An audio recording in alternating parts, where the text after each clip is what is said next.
Hyderabad Chanchalguda juvenile home నుంచి పరారైన బాల నేరస్తుల case దర్యాప్తును పోలీసులు వేగవంతం చేశారు. ఇప్పటివరకు 3 బాల నేరస్తులను అదుపులోకి తీసుకున్నారు. మిగిలిన 12 మంది కోసం 3 పోలీసు బృందాలు గాలిస్తున్నాయని డీసీపీ అన్నారు.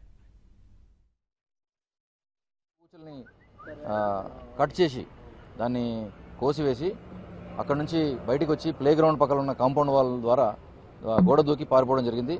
దానిలో ఇప్పటికే 3 బాల నేరస్తులు వారి తల్లిదండ్రుల సమక్షంలో మా దగ్గరికి రావడం జరిగింది. వచ్చిన తర్వాత వారిని స్పెషల్ జువెనైల్ ప్రొటెక్షన్ ఆఫీసర్ వారిని తీసుకెళ్లి బోర్డు ముందు ప్రవేశపెట్టడం జరిగింది. ఆ 3 మళ్ళీ అబ్జర్వేషన్ హోమ్లో చేర్పించాము.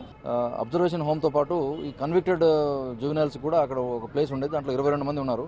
వాళ్ళని షిఫ్ట్ చేయకముందు వాళ్ళు ఇక్కడ కొన్ని ఇంప్లిమెంట్స్ వాడేవారు. వాళ్ళకి చిన్న కార్పెంటరీ అటువంటివి చేయించేవారు. అక్కడ హ్యాక్సా బ్లేడ్ ముక్కలు కొన్ని ఉంటే ఆ హ్యాక్సా బ్లేడ్ ముక్కలు వీళ్ళు ఏదో విధంగా సంపాదించారు.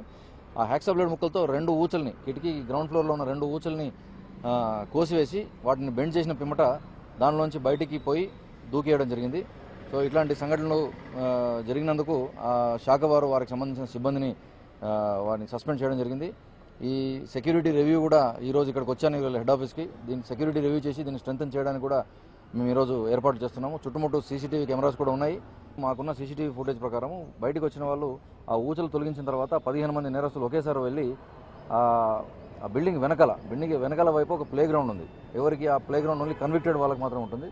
ఆ కన్విక్టెడ్ ప్రిజనర్స్ ఉన్న చోటు నుంచి ఆ గోడని ఎక్కి అక్కడ మాకు క్లియర్గా ఫుట్ మార్క్స్ కూడా కనిపించాయి.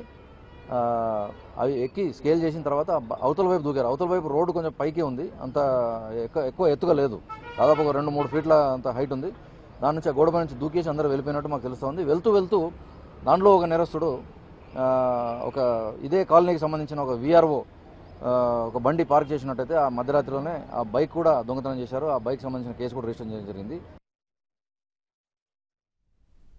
దీనిపై మరింత సమాచారం మా ప్రతినిధి కృష్ణమూర్తి అందిస్తారు. Krishnamurthy, over to you.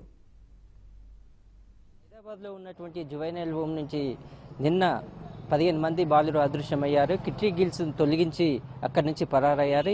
ఈ దృశ్యాలన్నీ కూడా సీసీ కెమెరాలో రికార్డ్ అయ్యాయి. యాజమాన్యం కూడా సైదాబాద్ పోలీసులకు ఫిర్యాదు చేయడం జరిగింది. బాలురు ఎక్కడ ఉన్నారనే దానిపై కూడా పోలీసులు దర్యాప్తు మొదలుపెట్టారు. అయితే నిన్న 3ని అదుపులోకి తీసుకోవడం జరిగింది. అయితే ఈ ఘటనలో ఉన్నతాధికారులు కూడా సీరియస్ అయ్యారు. అసలు బాలురు ఏ విధంగా బయటకు వెళ్ళారు అనే దానిపై కూడా ఒక కమిటీని వేసి దానిపై విచారణకు ఆదేశించడం జరిగింది. ప్రస్తుతం ఈ ఘటనకు సంబంధించి ఇప్పటికే అధికారుల నిర్లక్ష్యం అనేది కూడా స్పష్టంగా కనిపిస్తుంది. ఎందుకంటే సరిగ్గా ఇక్కడ పర్యవేక్షణ లేకపోవడం, వారికి వసతులు కూడా సరిగ్గా ఇవ్వకపోవడం వల్లే ఈ విధంగా బాలురు ఈ హోమ్ నుంచి వెళ్ళిపోయారనేది కూడా ప్రధానంగా ఆరోపణలు వినిపిస్తున్నాయి. గతంలో కూడా 5గురు దీంట్లో నుంచి వెళ్ళిపోవడం జరిగింది. 1 మాత్రమే అప్పుడు పట్టుబడ్డారు. మిగిలిన 4 కూడా ఎక్కడికి వెళ్ళారనేది కూడా ఇప్పటి వరకు కూడా సమాచారం లేదు. మరోవైపు నిన్న ఒక్కసారిగా 15 మంది బాలురు ఒక కిటికీ గ్రిల్స్ను ఏదైతే యాక్షన్ బిలేట్ తోటి కట్ చేసి బయటికి వెళ్ళడం దానిపై కూడా ఉన్నతాధికారులు కూడా సీరియస్గా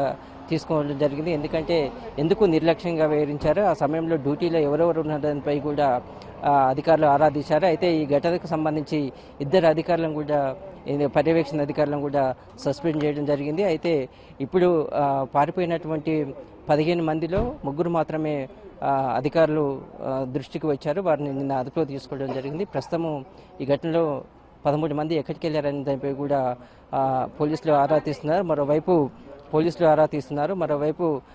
సీసీ కెమెరాల దృశ్యాల ఆధారంగా అంటే ఈ 15 మంది మూకుమ్మడిగా బయటకు వెళ్ళారు కాబట్టి వీరంతా ఎక్కడి నుంచి వచ్చారు, ఏ పోలీస్ స్టేషన్ నుంచి వీరిని తీసుకురావడం జరిగిందనే దానిపై కూడా ఆరాధిస్తున్నారు. వీళ్ళంతా దాదాపుగా ఈ హోంలో 67 మంది ఉంటారు.